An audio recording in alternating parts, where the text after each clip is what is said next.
সামনে কিন্তু 2019 লোকসভা নির্বাচন, আর এই নির্বাচনকে ঘিরে কিন্তু সবকটি রাজনৈতিক দলের মধ্যে কিন্তু চলছে জোর তৎপরতা। একদিক থেকে যেরকমভাবে স্লোগান উঠেছে চৌকিদার চোর হে, অন্যদিক থেকে কিন্তু স্লোগান উঠেছে হাম সব চৌকিদার হে। কি হবে, প্রত্যাবর্তন না পরিবর্তন? দিল্লি কার দখলে, কংগ্রেস নাকি অন্য কোনো দল, নাকি আবার বিজেপি ক্ষমতায় আসতে চলছে?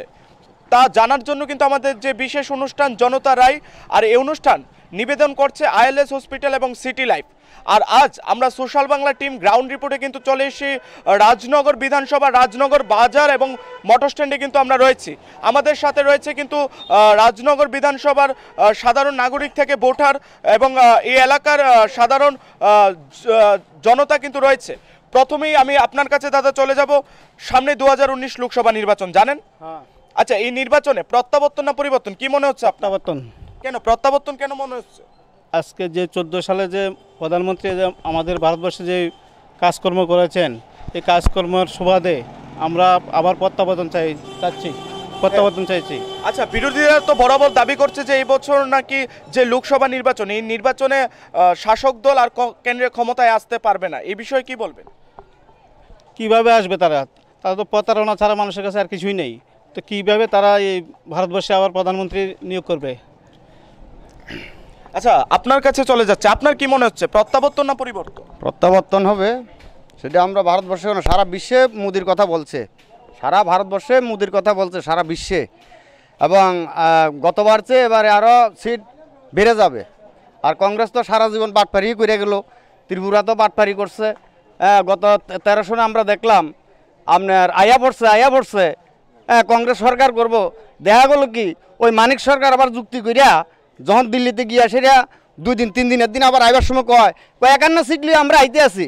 ঠিকই দেখলাম, আমি তখন রাধানগর ছিলাম, ওমা পরের দিন দেখি যে বাজি টাজি তারা ফুটে নিতে আছে, রেজাল্ট দিব আরও একদিন পরে। তো তারা তো সারা জীবনে বাটপারি করে গেছে কংগ্রেস, তো দিল্লিতে কী করে আসবো? আগামী দিনে মুচ্ছেই যাবে। সিপিএম যেরকম ভারতবর্ষের থেকে একদম পুরা মুচ্ছে গেছে গা, কংগ্রেসও মুচ্ছা যাওয়ার ভাব ধরছে। আচ্ছা, এই পশ্চিম ত্রিপুরা আসনের যিনি সাংসদ রয়েছেন, বর্তমানের যিনি সাংসদ রয়েছেন শঙ্কর প্রসাদ দত্ত, আপনাদের যখন আপদ বিপদ হয়েছে, যাই হয়েছে, আপনারা কি কোনো সময় ওনাকে পাশে পেয়েছেন? আরে না, ওনার তো ওই টিভি ছাড়া তো এমনি তো চেহারা তো দেখতেই পাইছি না। ওই টিভিতেই চেহারা দেখছি, আমরা এলাকাতে তো আসেই নাই। মানে বাটপারি, সারা জীবনে বাটপারি। এই চিরজীবনের জন্য আবার একবার মুছেই যাবে শঙ্কর দত্ত প্রসাদ, আর ভারতবর্ষে মাথা তুলে আর দাঁড়াতে পারবে না সিপিএম, এই হলো কথা। আচ্ছা, আমার সাথে কিন্তু রয়েছেন একজন প্রবীণ একজন ভোটার কিন্তু রয়েছেন এবং নাগরিক রয়েছেন। আপনার কাছে জানতে চাইবো, আপনি জানেন তো 2019 সালের লোকসভা নির্বাচন? আচ্ছা, এই নির্বাচনে কে আসতে চলছে, আপনার কি মনে হচ্ছে? মোদি। কেন মোদিকে কেন মনে আসছে? মোদি আমার কাছে ভালো লাগে, মোদি আমার কাছে ভালো লাগে। আচ্ছা, হ্যাঁ, তার কাজকর্ম যায় দেখা যায় যে আমার কাছে খুব ভালো লাগে। আচ্ছা, সেই জন্য আমি কেন্দ্রে একটা সরকার রয়েছে, তার পাশাপাশি আমাদের রাজ্য একটা নতুন সরকার প্রতিষ্ঠিত হয়েছে। এই সরকার প্রতিষ্ঠিত হওয়ার আগে অনেক প্রতিশ্রুতি দিয়েছিল, তা কি বাস্তবায়িত করতে পেরেছে সরকার? আপনার কি মনে হচ্ছে? পেরেছে। হ্যাঁ। আচ্ছা, আগে একটা সিপিএম সরকার ছিল এই রাজ্যে, এখন বিজেপি সরকার, এই দুটো সরকারের মধ্যে কি তফাৎ খুঁজে পাচ্ছেন? এই তো সিপিএম সরকার কাজ করতে পারে না দেখে হয়তো ত্রিপুরা থেকে সরে গেছে। আপনার যদি কাজ করতে জনগণের কাছে তো সবসময় থাকতো। তাহলে আপনি কি মনে করছেন মোদি আবার ক্ষমতায় আসছে? মোদি তো আবার আসতেছে, এটা তো জনগণে আনতেছে, আমরা সবাই আনবো। আচ্ছা, উনি কিন্তু চাইছেন যে মোদি আবার ক্ষমতায় আসতে চলছে। আপনার কাছে জানবো কি বলছেন যে 2019 সালের নির্বাচন, অনেকে বলছে 2019 সালের নির্বাচন বিজেপি ফিনিশ, আপনি কি বলতে চাইছেন? না, মোদির প্রত্যাবর্তন হবেই। যেভাবে দেশের সার্বভৌমত্ব রক্ষায় উনি আন্তরিক, সেই অনুযায়ী মোদিকে আবার মানুষ নিজেদের প্রয়োজনে দেশের স্বার্থে মোদিকে রাখা প্রয়োজন, এবং আমার মনে হয় সব মানুষ মোদিকে আবার ভোট দেবে, মোদি ভারতের প্রধানমন্ত্রী আবার পুনরায় হবে। আচ্ছা, ত্রিপুরার বর্তমানে পরিস্থিতি কীরকম রয়েছে, আপনার কি মনে হয়? আমি শুধু একটা উদাহরণ দিয়ে বলি আপনাকে। আগে যখন পত্রিকা খোলা হতো তখন আমরা পত্রিকার মধ্যে দেখতাম প্রথম পৃষ্ঠাতে যে কোনো পত্রিকাই মনে করুন, আগের সরকারের যে মুখপত্র ছিল দেশের কথা, সেই পত্রিকার মধ্যে লেখা থাকতো কোনো না কোনো মা বোনের ইজ্জত নষ্ট হয়েছে। আর আজকে আপনি যে কোনো পত্রিকাই খুলুন না কেন, মানুষের একটা প্রত্যাশা থাকে যে জনপ্রিয় যে মুখ্যমন্ত্রী আমাদের বিপ্লব কুমার দেব কী না মানুষের জন্য একটা পরিকল্পনা, নতুন পরিকল্পনা নিয়েছেন, এটা দেখার জন্য আগ্রহ করে মানুষ প্রত্যেকদিন সকালবেলা পত্রিকাটা খোলে। এই হচ্ছে ফারাক। আচ্ছা, আপনার কাছে চলে যাব, কি মনে করছেন 2019 সালে প্রত্যাবর্তন না পরিবর্তন? প্রত্যাবর্তন হবে। আমি মনে করি মোদিজি যে কাজগুলো করেছে সারা ভারতবর্ষে, যেমন কৃষকের জন্য যে প্রধানমন্ত্রী কৃষক সম্মান নিধি, যেটা অদ্ভুতপূর্ব ঘটনা, সারা বিশ্বে নয়, সারা বিশ্বে এই ধরনের ঘটনা বিরল। সমস্ত কৃষক, আমি একজনও কৃষক, আমি মনে করি মোদিজির এই পরিকল্পনা সারা ভারতবর্ষে কৃষকের মন জয় করে ফেলেছে। আচ্ছা, রাহুল গান্ধী তো আজ থেকে 2 দিন আগে যে প্রতিশ্রুতি দিয়েছে, এই প্রতিশ্রুতির মধ্যে তো কৃষকদের জন্য অনেক প্রতিশ্রুতি রেখেছে এবং কৃষি ঋণ মকুবের কথাও বলেছে। এই বিষয়ে কি বলতে চাইবেন? আমি বলি, রাহুল গান্ধী যে বছরে 72,000 টাকার কথা বলেছে, এটা পুরোপুরি একটা জুমলাবাজি। এটা জীবনে ভারতবর্ষে সম্ভব হবে না। বিভিন্ন অর্থনৈতিকবিদরা আমি শুনেছি টিভিতে, এটা কোনোদিন সম্ভব হবে না। আচ্ছা, আপনি একজন কৃষক, তাই আপনাকে এই প্রশ্নটা করছি। দেশের যারা বিরোধী দল রয়েছে তারা বরাবরই একটা দাবি করছে যে বিজেপি সরকার প্রতিষ্ঠিত হওয়ার পর এই দেশে কৃষকদের মৃত্যুর হার বেড়ে চলছে এবং কৃষকরা তাদের যে জমি রয়েছে এবং তাদের যে ছেলে মেয়ে রয়েছে বা পরিবার রয়েছে, এই পরিবারকে বিসর্জন দিয়ে কিন্তু তারা একদম দূর অবস্থায় আছে। এই ব্যাপারে কি বলতে চাইবেন? এ ব্যাপারে আমার অভিমত হলো, সারা ভারতবর্ষে কৃষক মৃত্যুর হার আগের তুলনায় অনেক কমে গেছে, এটা আমরা দেখেছি এবং ভবিষ্যতে আরও কমে যাবে। যেহেতু আমাদের প্রধানমন্ত্রী বলেছেন যে 2022 সালের মধ্যে কৃষকের আর্থিক আয় দ্বিগুণ করা হবে, এই লক্ষ্যে পরিকল্পনা তৈরি করা হয়েছে। আপনার কাছে জানতে চাইব, 2019 সাল কি চাইছেন, প্রত্যাবর্তন না পরিবর্তন? প্রত্যাবর্তন। কেন প্রত্যাবর্তন কেন চাইছে? কারণ আমাদের 1947 সালে যখন ভারত স্বাধীনতা হয়, স্বাধীনতার 2019 এর ভিতরে আমরা যেই 72 বছরে যে 15 জন প্রধানমন্ত্রী পেয়েছি, এর ভিতরে আমাদের সবচেয়ে গ্রহণযোগ্য এবং আদরণীয় এবং বিশ্ববরণ্য একজন প্রধানমন্ত্রী পেয়েছি আমাদের প্রধানমন্ত্রী নরেন্দ্র মোদীকে। আজ দেখেন, ভারতবর্ষে স্বাধীন হওয়ার পর যতগুলো প্রধানমন্ত্রী হয়েছে, প্রত্যেক প্রধানমন্ত্রীর মন্ত্রিসভায় কিছু না কিছু মন্ত্রী ভারতবর্ষের দুর্নীতির সাথে যুক্ত ছিল। রাজীব গান্ধীর আমলে দেখেন আপনারা বোফাস কেলেঙ্কারি, তারপরে নরসিংহের আমলে দেখেন হাওলা কেলেঙ্কারি, মনমোহনজির আমলে দেখেন স্পেকট্রাম কেলেঙ্কারি, খাদ্য কেলেঙ্কারি হতে কয়লাঙ্কের কেলেঙ্কারি সবই ছিল। কিন্তু আমাদের এই প্রধানমন্ত্রী একজন সাচ্চা চৌকিদার, তার দায়িত্বে এখন ভারতবর্ষ। চৌকিদার প্রসঙ্গে আমি একটা প্রশ্ন করছি, বিরোধীরা কিন্তু বরাবর দাবি করছে যে চৌকিদার চোর। এই বিষয়ে কি বলতে চাইবেন? চৌকিদারকে কিন্তু চোর বানিয়ে দিচ্ছে, কি বলতে চাইবেন? চৌকিদারকে যারাই চোর বলে, একমাত্র তারাই চোর, কারণ তার দায়িত্বে দেশটা সুরক্ষিত, তার দায়িত্বে দেশটা থাকার কারণে তারা চুরি করতে পারছে না, এজন্য তারা চৌকিদারকে চোর বলছে। প্রধানমন্ত্রী একজন সচ্চালক, তার নেতৃত্বে আগামী 2019-এ যে নির্বাচন হচ্ছে, 400 আসন নিয়েই আমাদের আগামীতে মোদী সরকার কেন্দ্রে ক্ষমতা আসছে। উনি কিন্তু বলছেন যে মোদী সরকার 400-রও বেশি আসন নিয়ে কিন্তু কেন্দ্রের ক্ষমতায় আসছে। আমি আবারও একজন প্রবীণ আমাদের সাথে নাগরিক রয়েছেন এবং ভোটার রয়েছেন, আপনাকে একটু সামনের দিকে। আপনি তো অনেক বছর হয়েছে, অনেক বছর ধরে ভোট দিচ্ছেন, সামনে যে লোকসভা নির্বাচন আপনি জানেন, তো কি চাইতেছেন আপনি? আগে তো যা করছে যে বিএমপির মালে আপনার লুঙ্গি হিন্দালে না করছে, মালাদ বেলা গেলা করছে, গাড়ি আসু বেলা না করছে, এই কংগ্রেস নাই, এখন নবীন কংগ্রেস হয়ে গেছে, এখন আমারও বেশি গিয়ে যেতে আছে। আর সিবিএমে তার খাবাই গিয়ে তার মুখে গিয়েই মধ্যে গুলি করলে লাভ হতো না, তার আইনের প্রশাসন নেই। এখন মুদিতে দেখতেছে আইনের প্রশাসন ঠিক আছে, তুমি পার্টির লোক না কি লাল করে বলেছে। আচ্ছা, যেই মোদির যে কইতাছেন, মোদী সরকারের যে যোজনাগুলি আছে, তা কি ঠিকমতো সুযোগ সুবিধা পাইতেছেন? হ্যাঁ, আমরা হাতে আছি, গুনে হাতে আছে, ওইটা হাতে আছে না।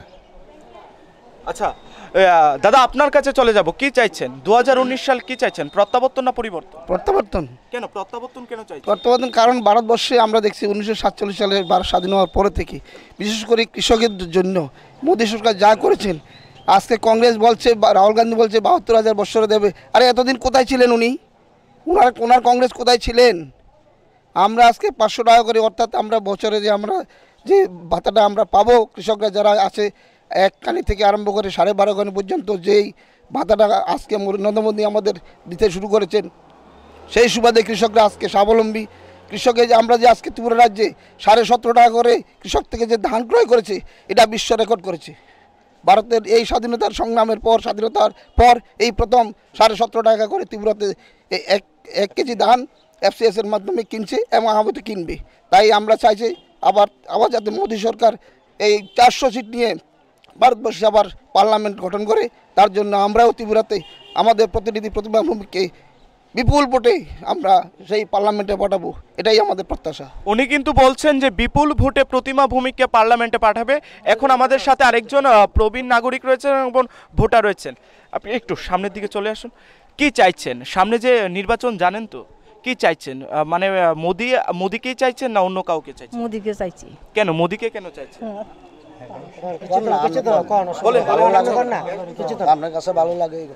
আমার কাছে ভালো লাগে। আচ্ছা, মনে করেন যে সরকারই প্রতিষ্ঠিত হোক বা মোদি সরকারই ক্ষমতায় আসুক, যদি আসে তাহলে এই সরকারের কাছে আপনার কি চাওয়া বা প্রত্যাশা থাকবে বা কি চাওয়ার রয়েছে? বাতা পাইছি আমি, 1000 টাকা হয়েছে তো বলো বাতা। আর কিছু চাওয়ার আসেনি? আসলে আমার ছেলে ইন্ডিকেট বিকলঙ্গ, আমি আর কিছু নাই। আর তারা জানেনি? তারা আপনার ছেলে যে বিকলাঙ্গ তারা জানে? দিব্যাঙ্গন? হ্যাঁ আচ্ছা, জানে। এখন কি চাইতেছেন? ছেলের জন্য কি চাইতেছেন? ছেলের সুযোগ সুবিধা করে দিবে না মোদি আমারে। ও, তো আবার চাইতেছেন মোদি সরকার আয়ুক না? আচ্ছা, উনি কিন্তু চাইছেন মোদি সরকার আসুক। আচ্ছা, বলুন কি প্রত্যাশা রয়েছে? আমার প্রত্যাশাটা হলো যে আমাদের ত্রিপুরার মাননীয় মুখ্যমন্ত্রী প্রিয় বিপ্লব কুমার দেবের কাছেই, ত্রিপুরাতে অনেক বছর মানুষ CPM করেছে, বিরোধীও করেছে। সেই সুবাদে CPM ক্ষমতা যেহেতু ছিল, মানুষের বেকারদের কর্মসংস্থানের কোনো সুবিধা করেনি। সরকারি চাকরি থেকে বিশেষত অনেক বছর বঞ্চিত করে শেষে যখন নতুন নিয়োগ নীতি চালু করেছে, তারপরে যাতে আইনের ফেসাদে পড়ে তার জন্য কিছু চাকরি দিয়েছে। আমি মাননীয় মুখ্যমন্ত্রীর কাছে আমার দাবি, যারাই মানে 40 আপ অর্থাৎ ওভারিজ হয়ে গেছে, যারা CPM থেকে বিজেপিতে গেছে বা কংগ্রেস থেকে বিজেপিতে গেছে, তৃণমূল থেকে বিজেপিতে গেছে, অনেক বেকার ভাইয়েরা শেষ বয়সে একটা আশা নিয়ে বিজেপি সরকার গঠন করবার জন্য সক্রিয় ভূমিকা রেখেছিল, যাতে ভারতীয় জনতা পার্টি প্রতিষ্ঠিত হওয়ার পর সেই ওভারিজ বেকারদের যে নতুন করে আইন করি হলেও কিছুটা ওদের প্রতি শুভদৃষ্টি দেয়, এটা আমার প্রত্যাশা। আচ্ছা, আপনার কাছে চলে যাচ্ছি, কি চাইছেন 2019 সালে? কি চাইছেন, প্রত্যাবর্তন না পরিবর্তন? ফির একবার মোদি সরকার। কেন ফির একবার মোদি সরকার কেন চাইছেন? কারণ আপনারা দেখেছেন, ভারতবাসী দেখেছে কিভাবে সার্জিক্যাল স্ট্রাইক করতে হয়, কিভাবে এয়ার স্ট্রাইক করতে হয়, কিভাবে উন্নয়ন করতে হয়, কিভাবে গরিবের পাশে দাঁড়াতে হয়। এটা ভারতবাসী পুরা তাই করে নিয়েছে। ফির একবার মোদি সরকার। আচ্ছা, কেন্দ্রের সরকারের পাশাপাশি আমাদের রাজ্যেও কিন্তু একটা নতুন সরকার প্রতিষ্ঠিত হয়েছে। এই সরকার প্রতিষ্ঠিত হওয়ার আগে অনেক প্রতিশ্রুতি দিয়েছে। তা কি আপনার কি মনে হয়, আপনার ব্যক্তিগত কি মনে হয়, তা কি বাস্তবায়িত হয়েছে এই রাজ্যের ক্ষেত্রে? দেখুন, অনেকটা ক্ষেত্রে নতুন সরকার, বিপ্লব কুমার দেবের সরকার নতুন নতুন যে প্রতিশ্রুতি দিয়েছিল, ভীষণ ডকুমেন্টস দিয়েছিল, সেগুলোতে বিপ্লব দেবের সরকার হাত দিয়েছে। কিন্তু সময়টা 1 বছর গিয়েছে, কিন্তু সবগুলা প্রতিশ্রুতিতে মোটামুটি হাত দিয়েছে। বাকি 4 বছর মধ্যে আশা করি আমরা ত্রিপুরাবাসী হিসাবে ওটা পরিপূর্ণ করার প্রক্রিয়া শুরু হয়ে যাবে। ধন্যবাদ আপনাকে। দাদা, আপনার কাছে চলে যাচ্ছি, কি চাইছেন? সালটা 2019, সবাই বলছে যে বিজেপি ফিনিশ, কি চাইছেন আপনি? দেশের স্বার্থে কথা চিন্তা করতে গেলে ফির একবার মোদি সরকারের প্রয়োজন। কারণ বাঁচতে গেলে বাঁচার মতো বাঁচতে হবে, উপযুক্ত সম্মান নিয়ে বাঁচতে হবে। মোদির আমলেই দেশ উন্নয়নের উচ্চ শিরায় পৌঁছতে পেরেছে এবং সারা বিশ্বের মধ্যে আমাদের যে ভারতবর্ষ যথেষ্ট সুনাম অর্জন করেছে শুধুমাত্র মোদির আমলেই। পাকিস্তানকে উপযুক্ত শিক্ষা দিতে গেলে মোদি ছাড়া কেউ পারবে না। মোদিই একমাত্র লোক যে পাকিস্তানকে উপযুক্ত শিক্ষা দিতে পারবে এবং দেশের উন্নয়নের স্বার্থে আমরা মোদিকেই চাই। আচ্ছা, উনি কিন্তু বলছেন যে উনি আবার মোদিকে চাই, আবার ওই দিক থেকে কিন্তু একটা স্লোগান উঠেছে যে ভারত মাতা কি আবার নরেন্দ্র মোদিকে চাইছে। দাদা, আপনার কাছে, আপনি একটু সামনের দিকে চলে আসুন। আপনি যেহেতু যুবক, হ্যাঁ, আপনাকে একটা প্রশ্ন করছি। এই রাজ্যে সরকার প্রতিষ্ঠিত হওয়ার আগে বিভিন্ন যুবকদের জন্য প্রতিশ্রুতি দিয়েছিল। আপনার কি ব্যক্তিগত মতে কি মনে হচ্ছে, এই প্রতিশ্রুতিগুলি কি আদৌ বাস্তবায়িত করতে পেরেছে 1 বছরে বিজেপি সরকার? দেখুন, সরকারটা 1 বছর হয়েছে, যে প্রতিশ্রুতি আমাদের সরকার দিয়েছিল নির্বাচনের আগে তার প্রায় অনেক অংশটাই মানে পূরণ হয়ে গেছে। বাকি 4 বছরে আমরা যারা যুবক আছি, আমরা মাননীয় মুখ্যমন্ত্রীর কাছে আমরা আশা করি যে উনি এই 4 বছরে সমগ্র যুবকদেরকে উনি একটা কর্মস্থানের ব্যবস্থা করবেই, এটা আমাদের বিশ্বাস এবং আশা। ফির একবার মোদী সরকার, ফির একবার নরেন্দ্র মোদী কি, বিপ্লব কুমার দেব কি।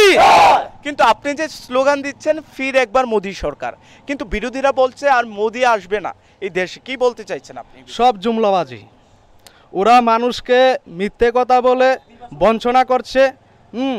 তো মানুষ ভারতবর্ষের এই ত্রিপুরা রাজ্যের মানুষ বুঝে গেছে যে কংগ্রেস কি সিপিএম কি, মানুষ বুঝে গেছে। ওরার কাজে মানে মানুষকে বিভ্রান্ত করা। আচ্ছা, বিরোধীরা তো বরাবরই দাবি করে যে বিজেপি একটা জুমলা, তো আপনি বলছেন কংগ্রেস একটা জুমলা পার্টি, এই বিষয়ে কি বলবেন? দেখুন, বিরোধীরা যারা বলেছে বিজেপি জুমলা, এখন তাদের কাজের নিরিখে সেই কথা বলার তাদের এখন আর সাহস নেই, কারণ তারা যে যে প্রতিশ্রুতি দিয়েছে সেই প্রতিশ্রুতিমূলক কাজকর্ম তারা হাতে নিয়েছে এবং করছে। আমি কিন্তু চলে যাচ্ছি আরেকজনের কাছে, এদিকে দাদা কি চাইছেন 2019 সালের নির্বাচনে, কি চাইছেন? মোদী সরকার চাইছে। কেন মোদী সরকারকে কেন চাইছে? মোদী সরকার এই দেশের জন্য ভালো করতে আছে, কৃষকের জন্য ভালো করতে আছে, দিন মজুরের জন্য ভালো করতে আছে, সবার জন্য ভালো করতে আছে, তাই মোদী সরকার চাই। আপনি কি এখানকার স্থানীয় বাসিন্দা? হ্যাঁ, এখানকার স্থানীয়। তো এখানে যে সমস্যাগুলি রয়েছে তা কি 1 বছরের যে সরকার, নতুন সরকার প্রতিষ্ঠিত হয়েছে বিজেপি সরকার, তা কি পূরণ করতে পেরেছে? আপনার কি মনে হচ্ছে? 1 বছরের মধ্যে সব কিছু তো আর পূরণ করা যায় না, কিছু কিছু হইলেও পূরণ করা যাচ্ছে, অর্ধেক হয়ে গেছে, আর বাকি 4 বছরে হিট হয়ে যাবে। আচ্ছা দাদা, আপনার কাছে চলে যাচ্ছে, আপনার কি মনে হচ্ছে সালটা 2019, বিরোধীরা বলছে যে সালটা 2019 বিজেপি ফিনিশ, আপনার কি মনে হচ্ছে? না, পুনরায় বিজেপি সরকারের ক্ষমতা আসবে, কারণ নরেন্দ্র মোদী ভারতবর্ষকে সারা পৃথিবীর মধ্যে যেভাবে মাথা উঁচু করে দাঁড়িয়েছে সার্জিক্যাল স্ট্রাইক, এয়ার স্ট্রাইকের মাধ্যমে, যার কারণে বিজেপি সরকার পুনরায় ক্ষমতায় আসবে। আপনার কি মনে হচ্ছে? আপনার না, সেম বিজেপি সরকার আবার আসবে। আপনিও চাইছেন বিজেপি সরকার আবার আসবে, আপনার কি মনে হচ্ছে? বিজেপি সরকার আবার আসবে। আপনারও মনে হচ্ছে বিজেপি সরকার আবার আসবে? বিজেপি সরকার আইনি 10,300 জনের চাকরি বাঁচাইছে, আর সিপিএনে বাটাবাড়ি করেছে। আচ্ছা, আপনার কাছে চলে আসে, আপনি একজন প্রবীণ ব্যক্তিত্ব এবং অনেক দিন ধরে ভোট দিচ্ছেন। সামনে 2019 লোকসভা নির্বাচন, এই নির্বাচনে আপনি কি চাইছেন? এই নির্বাচনে মোদী সরকার চাইছি, মোদী সরকারকে চাইছি। কেন চাইছি? আমি কেন স্থানীয় বাসিন্দার, আমি দীর্ঘ 24 বছর 6 মাস সিপিএম করে আছি, নিবেন চক্রবর্তীর আমলেতে সিপিএম করি আছি। আমার মতো কমরেড এখানে ছিল না। আমার উপরে এই 24 বছর 6 মাস যা নির্যাতন, যা অত্যাচার, এই সুদন দাসের চালারা গুন্ডারা, সুদন দাস পর্যন্ত আমাকে আমার আবার বাগান কাটি দিয়ে আমাকে কইছে আপনার লাকড়ি বেশি খাইতে না, বাস বেশি খাইতে না, বাস লাগাই দিছি। এবং আমার ছেলেদের চাকরির জন্য তাদের কাছে বারে বারে গেছি, কোথায়ও একটা চাকরি দিল না, বলছে 10,323 জন লাগে বসে থাকেন। কী করবো, উপায় নাই। এখন তারা জানে এই চাকরিটা থাকতো না, সেই জায়গাতে ঢুকাইয়া দিছি। এরপরে আমার উপরে কত অত্যাচার, আমার দোকান ভাঙ্গা লাগবে, আমাকে এখানে মেরে ফেলবে, তাই করে অনেক কিছু করেছে। এবং এই বিজেপি সরকার আসার সাথে সাথে সেক্রেটারি আমার বাড়িতে নিয়ে ইলেকট্রিন ঢুকাইয়া দিয়েছে। বললাম যে কেন? কয় এটি আগলিয়া বাজেট, আগের বাজেট হলে কেন দিল না? কয় এখন নিতে হইব। আচ্ছা, আপনি তাহলে কি চাইছেন? শুনেন, এখন এই 25 বছর সিপিএম সরকার যা অত্যাচার এখানে করেছে গরিব মানুষের উপরে, কৃষকের উপরে, আর এই জগতে এই জীবন আর সিপিএম সরকার যাতে না আসে, আমরা বিজেপিকে চাই। বিজেপি সরকারকে মন প্রাণে ভালোবাসি। বিজেপি সরকার আবার আসবে, মোদী সরকার আবার প্রধানমন্ত্রী হবে, এই বলে আমার। আচ্ছা, আপনার কাছে চলে যাচ্ছে, আপনারও অনেক অভিজ্ঞতা রয়েছে এই রাজ্যের প্রতি। দীর্ঘদিনের জন্য যে কষ্ট, যে অত্যাচার আমরা ভোগ করছি, এখন বিজেপি সরকার আইতে আইতে আমরা খুব অনেক ভালো আছি। আমরা এই বিজেপি সরকার চাই। বিজেপি সরকার যেহেতু দীর্ঘদিন পর্যন্ত বিজেপি সরকার যেন এখানে ক্ষমতা থাকে। অনেকে তো বলছে যে এই রাজ্যে বিজেপি আইপিএফটি জোট সরকার প্রতিষ্ঠিত হওয়ার পর এই রাজ্যে একটা সন্ত্রাসের বাতাবরণ সৃষ্টি হয়েছে এবং এই রাজ্যের যে উন্নয়ন একদম ভেঙে পড়েছে, এই ব্যাপারে কি বলতে চাইবে? না, এই ব্যাপার সম্পূর্ণ ভালো হয়েছে। যেগুলো শয়তান লোক, এগুলো বিরোধী তাড়াতাড়ি করে মানুষের কষ্ট হরানি করতেছে। আমাদের বিজেপি সরকার কোনো মতে ক্ষতি করতেছে, সর্বদিকে ভালোভাবে চালাতে আছে। এই সুন্দরভাবে যখন চলে, আমরা এটাই চাই বিজেপি সরকার। আচ্ছা, আপনার কি মনে হচ্ছে? আমার কি মনে হবে, আমি 1977 সাল থেকে এসএফআই এর ভালো কর্মী, 25 থেকে 30 বছর আমি বামফ্রন্টের কর্মী ছিলাম, সততার মাধ্যমে কাজ করার চেষ্টা করেছিলাম। এই সুদন দাস আমার ক্লাসমেট ছিলেন, এখানের বিধায়ক। উনি 12 পাস করেন, 12 পরীক্ষায় ফেল করার পরে রাজনীতিতে চলে গেছে। আমি রাজনীতিতে করছি এসএফআই করার অপরাধে, কংগ্রেসের অত্যাচারে বিএ ফাইনাল পরীক্ষা 3 বার দিতে হয়েছে। জোট আমলে 3.5 বছর বাড়ির বাইরে ছিলাম শুধু কংগ্রেসের অত্যাচারে। সেই কংগ্রেসের কারণে এত অত্যাচারিত হওয়ার পরও এরপরে প্রতিবাদ করছি সিপিএমের মধ্যে থেকে সততার মধ্যে কাজ করার জন্য। কিন্তু যখনই প্রতিবাদ করেছি তখনই আমাকে পার্টির সদস্যপদ থেকে বহিষ্কার করে। আমি ঘরে বসেছিলাম 2003 থেকে, আমি একটু ঘরে বসেছিলাম, কাজ করি নাই। কিন্তু 2017 সালের জানুয়ারি মাস থেকে আমি কি করব, যে না বিজেপিটা আসলেই ভালো হবে, এটা চিন্তাধারা করেছি। দেখলাম যে না, ঠিক শেষ পর্যন্ত বিজেপি সরকার এখানে আসলো। যা হোক, তারা যেরকম প্রতিশ্রুতি দিয়েছে, আমার জানা মতো কাগজে পত্রে, টিভিতে, নেটের মাধ্যমে যতটুকু দেখেছি, 365 দিনের মধ্যে 256টা পরিকল্পনা আমাদের ত্রিপুরার বিপ্লব দেব সরকার যেটা গ্রহণ করেছে। রাবারের দাম 150 টাকা করার পরিকল্পনা করছে, 17 টাকা 50 পয়সা দরে ধান কিনছে, কৃষকদের জন্য মোদী সরকার উজ্জ্বলা যোজনার গ্যাস দিল। এইভাবে পরিকল্পনা চলাকালী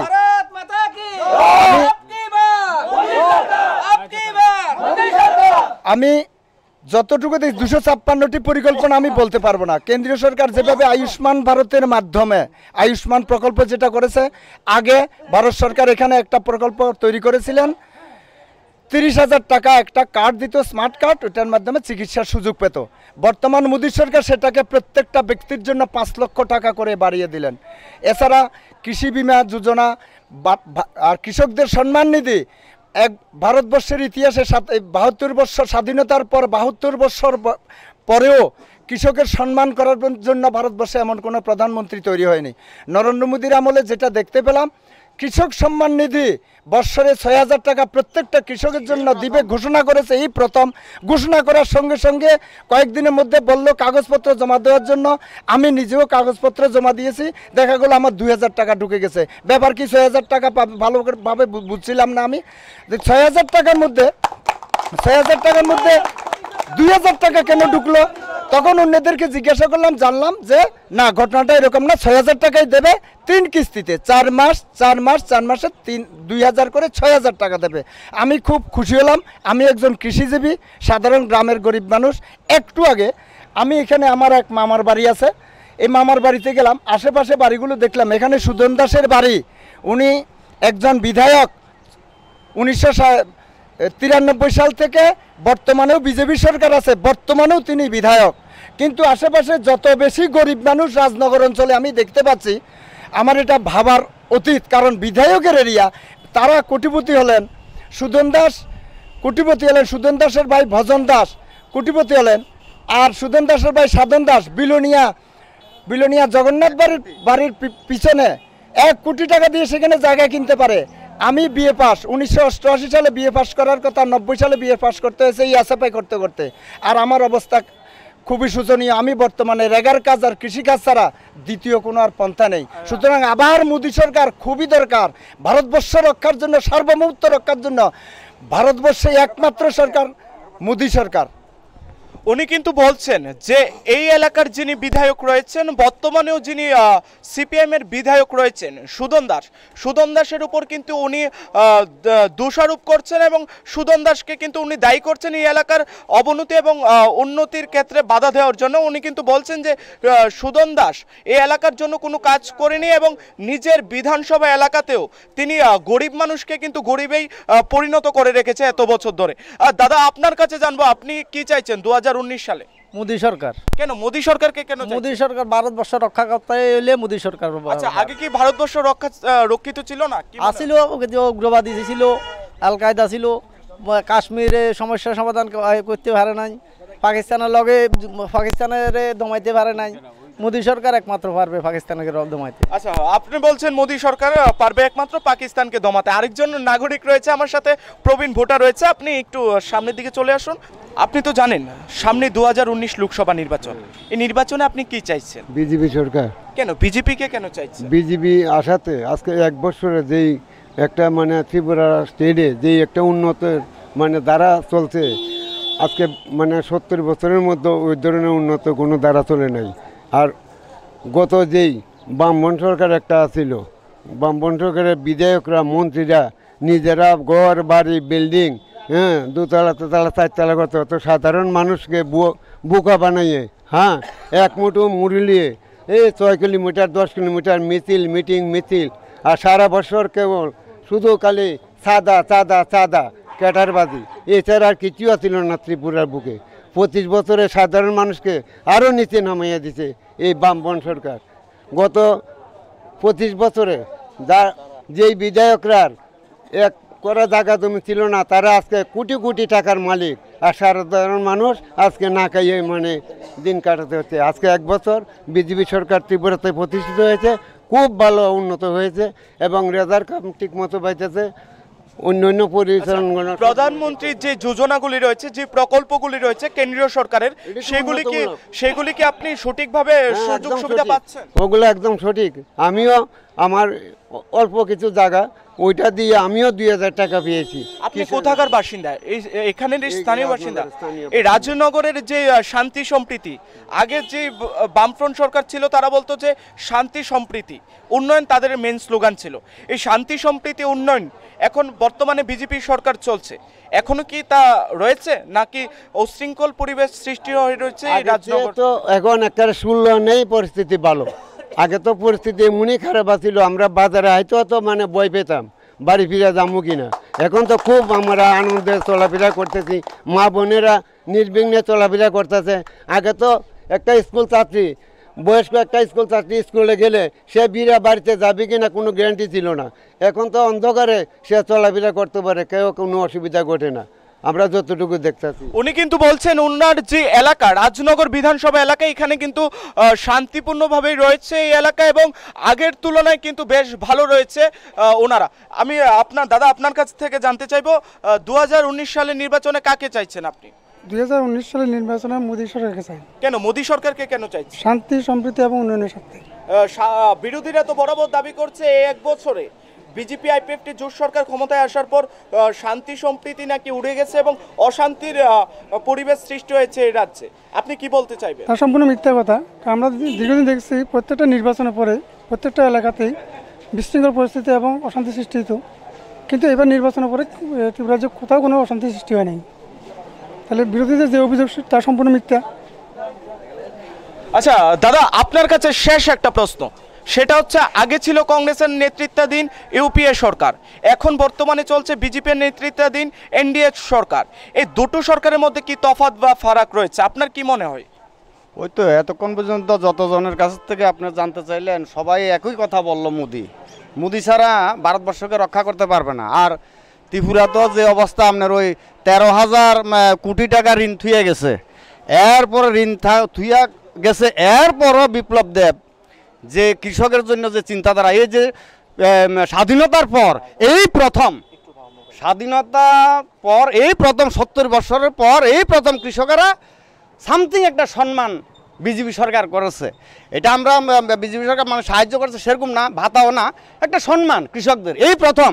আর এই প্রথম জীবনে তো সিপিএম আমরা চিল্লে কয় গরিবের সরকার, সিপিএম সরকার গরিবের দোয়াই দিয়ে 25 বছর কাজ করছে, আর গরিব আরও গরিব হয়ে গেছে 25 বছরে।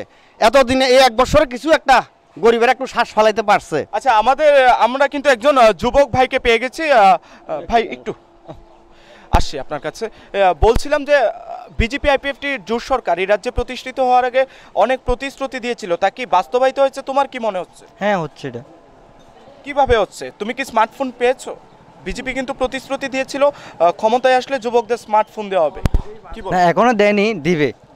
আশা রাখছো তুমি দেবে? হ্যাঁ, না দিবে। তো আর বাকি যে উন্নয়নগুলি রয়েছে কর্মসংস্থান, চাকুরি এবং বিভিন্ন ক্ষেত্রে, তা কি উন্নয়ন হচ্ছে? তুমি কি মনে করছো? যেমন বামপন সরকার আগে যে ঋণ, তারা 13 কোটি টাকা ঋণ করে গেছে, ওইগুলি তো দিয়ে মানে ঋণ তো শোধ করা লাগবে, করে সেটা আমরা দিত না, কারণ ওইখানে তারা এভাবে খাইয়া গেছে, তারা এখনো দিতে পারতেছে না। তো ওইগুলি শেষ করে তো তখন সবাই দোকানে সাজাইতেছে, সাজাই সারা উঠতে হবে তো না। আচ্ছা ঠিক আছে, আপনার কাছে চলে আসবো, কি চাইছেন? সালটা 2019, অনেক বিরোধীরা বলছে সালটা 2019, বিজেপি ফিনিশ, আপনি কি চাইছেন? আমি একজন ভারতবাসী হিসেবে বলবো, আমাদের এই বর্তমানে ভারতবর্ষে যে সরকারটা চলছে নরেন্দ্র মোদীর নেতৃত্বে, এই সরকারটাই ভারতবর্ষের ইতিহাসে সর্ব উৎকৃষ্টতম সরকার। কারণ আমরা দেখতে পেয়েছি ভারতবর্ষের বিদেশ নীতিতে আমাদের ভারতবর্ষকে রক্ষা করার জন্য, এই মাতৃভূমিকে রক্ষা করার জন্য আমরা দেখেছি বিগত কংগ্রেস সরকারের সময়ে কিংবা তৎকালীন সময়ে যেই বামপন্থীরা কংগ্রেস সরকারকে সমর্থন জুগিয়ে ভারতবর্ষের মাটিতে সরকার টিকিয়ে রেখেছিল। আমরা দেখেছি পাকিস্তান যখন আমাদের ভারতবর্ষের উপর আক্রমণ হানত, আমাদের ভারতবর্ষের সৈনিক ভাইদের মুন্ড থেকে পুরুষাঙ্গ পর্যন্ত কেটে নিত পাকিস্তানের রেঞ্জাররা। তৎকালীন সময়ে ভারতবর্ষের যে মনমোহন সিং সরকার ছিল এবং রাহুল গান্ধীদের দল ছিল, ওনারা সম্পূর্ণ ব্যর্থ ছিলেন। আমাদের মোদী সরকার যখন ভারতবর্ষের বুকে সার্জিক্যাল স্ট্রাইক করেছে, সেই সার্জিক্যাল স্ট্রাইককে যখন ভারতবাসী অভিনন্দন জানিয়েছে এবং ভারতবর্ষের বায়ুসেনার জওয়ান যখন অভিনন্দন বর্তমান সেই দেশে অ্যাটাক হয়েছেন, অ্যাটাক হওয়ার পরে আমাদের দেশের মানুষ যখন সারা সিপিএমরা যখন বলতো, কংগ্রেসরা যখন বলতো মোদি বিদেশ গিয়ে কি করছে, মানুষের টাকা শেষ করছে, কিন্তু আসলে এখন বাস্তবে ভারতবাসী বুঝতে পেরেছে আমার বাড়ির পাশে যদি 10টা বাড়ি থাকে, ওই 10টা বাড়ির সঙ্গে আমার আত্মীয়তার সংযোগ সৃষ্টি করতে হবে, না হয় আমাকে পাড়ায় থাকতে পারবো না।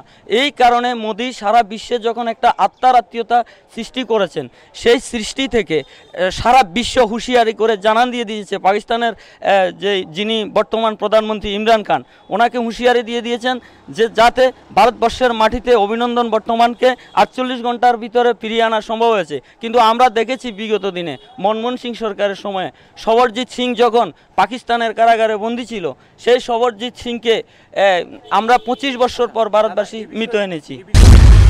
কেন মোদী সরকারকে কেন চাইছে? মোদী সরকারের যে কাজকর্ম উন্নয়ন, ওটা আমাদের কাছে ভালো লাগে এবং দেশের যে শাসনভার, ওটা আমাদের কাছে পছন্দ লাগে। যে সরকারি ক্ষমতায় আসুক না কেন, এই সরকারের কাছে আপনার চাওয়া বা পাওয়া কি থাকবে? চাওয়া পাওয়া তো অনেক কিছু থাকে, কিছু কিছু পাই, কিছু কিছু পাই না। এটা কি সব কিছু আর পূরণ করা সম্ভব না, এটা সময়ে সব কিছু হইব। বিশেষ কি চাওয়া পাওয়া থাকবে আপনার এই সরকারের কাছে? বিশেষ চাওয়া থাকবে আমরা যারা বেকার আছি, বেকারের কর্মসংস্থান যাতে হয়, ওইটা আমরা চাইছি। আচ্ছা, আপনার কাছে চলে যাব, আপনি ওই সময় বলতে চাইছেন না কি? 2019 সালের যে নির্বাচন কাকে চাইছেন? মোদীকে চাইছেন না অন্য কাউকে চাইছেন? মোদীকে চাচ্ছি। কেন মোদীকে কেন চাইছেন? মোদী আমরা রইতে বাতা এখন 1000 করতেছে, আবার সামনে করব 2000। মোদী সরকারে আমরা ভালো লাগতে আছে। মোদী সরকারের যে যোজনাগুলি রয়েছে বা কাজকর্মগুলি রয়েছে, তা কি সুযোগ সুবিধা আপনি ঠিকমতো ভোগ করতে পারছেন? হ্যাঁ, পাচ্ছি। আচ্ছা, আরেকজন দাদার কাছে চলে যাচ্ছি, কি মনে হচ্ছে 2019 সালের নির্বাচন? 2019 সালে আমাদের মোদী সরকার আসবে, শুধু 100% না, 200%। কেননা তিনি যতগুলি জনহিতকর কাজ করছেন, কিষাণ সম্মান নীতি থেকে কৃষকের এবং আয়ুষ্মান ভারত, প্রত্যেকটা প্রকল্প জনমুখী। আমরা মোদী সরকারকে চাই। আচ্ছা, আপনার কি মনে হইতেছে কারে চান? আমি বিপ্লব দেবকে চাই। কারে চান? বিপ্লব দেব। কেন বিপ্লব দেব ব্রেকারে চাইতেছেন? মোদী সরকার বিপ্লব দেব ব্রেকারে চাইতেছেন, মানে বিজেপি রে চাইতেছেন। তো বিজেপি যদি ক্ষমতা তাই আপনার কি চাওয়া পাওয়া থাকবে? আমি 7 জেলায় গতর জন পাইতাম পারি, ভাতা পাইতাম পারি, আমি এটা চাই। অন পাইতেছেন নি ভাতাটা? হ্যাঁ, ভাতাটা পাই ঠিক মতো পাইতেছেন, সবকিছু সব সুবিধাগুলি পাইতেছেন? কালকে 1000 টাকা ঢুকে দিছে ভাতা। ও আচ্ছা, ঠিক আছে। আপনার কাছে চলে আসব, কি চাইছেন 2019 সালের নির্বাচনে? 2019 সালে আমি আবার প্রত্যাবর্তন চাইছি, কারণ আমাদের দেশের যে সার্বভৌমত্বকে রক্ষার্থে আমাদের দেশের মাননীয় প্রধানমন্ত্রী মোদীজি যেভাবে নিরলস কাজ করে চলেছেন, সার্জিক্যাল স্ট্রাইক থেকে শুরু করে অন্যান্য বিষয়ে আমার দেশের কৃষ্টি, আমার দেশের যে সভ্যতা, এই সভ্যতাকে রক্ষার্থে আমাদের দেশে মোদী সরকারের বিশেষ প্রয়োজন। কারণ আমরা স্বাধীনতার পরে এমন সরকার আর দেখিনি যে সরকার সাধারণ মানুষের পাশে দাঁড়াতে। আমাদের একমাত্র এই সরকারেই কৃষকদের পাশে দাঁড়িয়েছে, শ্রমিকের পাশে দাঁড়িয়েছে, কর্মচারীর পাশে দাঁড়িয়েছে। তাই আবার ফের একবার মোদী সরকার আমাদের প্রয়োজন। আমাদের সাথে কিন্তু একজন মহিলাকে পেয়ে গেছি। দিদি, আপনার কাছে প্রশ্ন থাকবে, সামনে যে লোকসভা নির্বাচন, আপনি কাকে চাইছেন, প্রত্যাবর্তন না পরিবর্তন, কি চাইছেন? আমি মোদিজিকে চাইতেছি। কেন মোদিজিকে কেন চাইছেন? আমাদের মোদিজি যে সাধারণ সব কৃষক বাইরা সবার জন্য, এই কৃষকের জন্য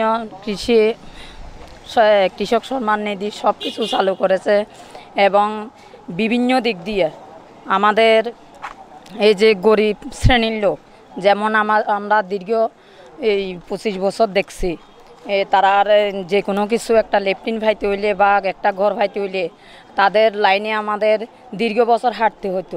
কিন্তু আমাদের এখন মোদিজি সরকার আসার পর আমাদের ত্রিপুরা রাজ্যে আদরণীয় বিপ্লব দেব মুখ্যমন্ত্রী হওয়ার পর আমরা দেখতে পাচ্ছি যে আমরা লাইনে হাঁটতে হচ্ছে না। আমরা যে বিভিন্ন মোদিজির কার্যকর্তারা আছে, ওরা বাড়িতে বাড়িতে গিয়ে কার লেফটিন লাগবে, গল লাগবে, সবাইকে দিতেছে। আচ্ছা, আপনি বলতে চাইছেন মোদী সরকারের সবগুলি যে যোজনাগুলি রয়েছে তা আপনি ঠিকঠাক মতো পাচ্ছেন। আচ্ছা, আপনার কাছে আরেকটা প্রশ্ন থাকবে। বিরোধীরা বরাবরই দাবি করে থাকে যে নতুন সরকার প্রতিষ্ঠিত হয়েছিল, বিজেপি আইপিএফটি জোট সরকার প্রতিষ্ঠিত হওয়ার পর মহিলারা এই রাজ্যে নিরাপদ নয়। আপনি এই বিষয়ে কি? নিরাপদ, এটা একদম 100% নিরাপদ। আপনি এই এলাকায় রাত্রিবেলায় ঠিকঠাক মতো চলতে পারেন? একদম ওপেন, আমরা হাঁটা চলা করতে পারি এবং আমরা স্বাধীনভাবে হাঁটতে পারি, কোনো অসুবিধা হয় না? কোনো অসুবিধা হয় না। আপনি আবার কাকে চাইছেন? আমি আবার পুনরায় মোদিজিকে চাইতেছি। এতক্ষণ কিন্তু আমরা ছিলাম রাজনগর বিধানসভা কেন্দ্রে। এখানে কিন্তু আমাদের সাথে সাধারণ যে জনতারা ছিল এবং সাধারণ যারা ভোটার ছিল তারা কিন্তু আমাদের সাথে কথা বলেছেন এবং আমাদের ক্যামেরার মাধ্যমে কিন্তু তারা আপনাদের কাছে যে বার্তা তা কিন্তু পৌঁছে দিয়েছেন এবং তাদের যে মতামত এবং সামনে যে 2019 লোকসভা নির্বাচন, এই নির্বাচনে যেই সরকারই প্রতিষ্ঠিত হোক না কেন, এই সরকারের কাছে তাদের যে চাওয়া পাওয়া তা কিন্তু তারা নিজের মুখেই বলেছেন এবং তারা কিন্তু প্রত্যাবর্তন না পরিবর্তন এই বিষয়ে কিন্তু বলেছেন। বাকিটা দেখার, সেটা হচ্ছে 23শে মে কিন্তু বাকি যেই ফলাফল এটা কিন্তু আপনারা দেখতে পারবেন। আর এই অনুষ্ঠান যারা এত সুন্দর একটা জনতারা এই অনুষ্ঠান নিবেদন করেছেন তাদের আবারও ধন্যবাদ জানাই আইএলএস হসপিটাল এবং সিটি লাইফকে। আর ক্যামেরায় আমার সাথে অলোক আচার্য এবং শুভম দেবনাথের সাথে আমি বিশাল দাস, সোশ্যাল বাংলা।